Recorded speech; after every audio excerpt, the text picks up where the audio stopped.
تعالوا بينا ناخد جولة نشوف ايه احسن الاماكن نشتري فين شقق في غرب القاهرة وتحديدا حدائق اكتوبر. يلا بينا.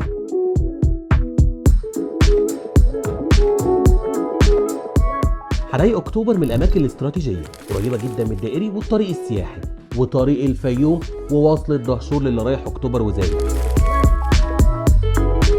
الاماكن اللي دخلتها وصورتها اما بيع مباشر من المطور او ريسيل.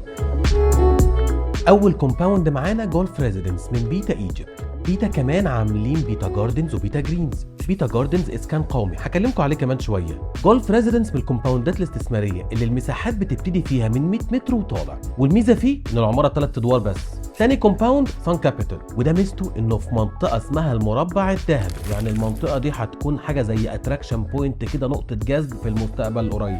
وفي نفس التصنيف معانا رحاب اكتوبر وكنز، ودول على سبيل المثال وليس الحصر. ندخل بقى على الاسكان القومي اللي على حسه المواصلات طبعا شغاله 24 ساعه لان نسبه الاشغال فيه كبيره. مساحته ثابته 80 متر وكانت معموله للشباب عشان يتجوز، زي بيتا جاردنز وبدايه 1 و2 والحي الاسباني والايطالي والمنتزه ودجله جاردنز، ودول برضو على سبيل المثال وليس الحصر. والاسكان الاجتماعي ده في منه كذا حاجه، مساكن دهشور وال1185 وال266، ودول 90 متر متسلمه من الدوله على المفتاح اقساط 20 سنه ومواصلاتها شغاله 24 ساعه. وختمنا الجوله بدار مصر اللي الشقق فيه بتبقى يا اما طرح مباشر من الدوله او ريسيل. طبعا ما عرفتش احكي لكم عن كل الاماكن في الفيديو عشان حدائق اكتوبر كبيره جدا والبنزين بقى غالي بصراحه. نشوفكم بقى في الفيديو اللي جاي. سلام عليكم، وهبقى اسيب لكم معلومات وتفاصيل اكتر في الكابشن.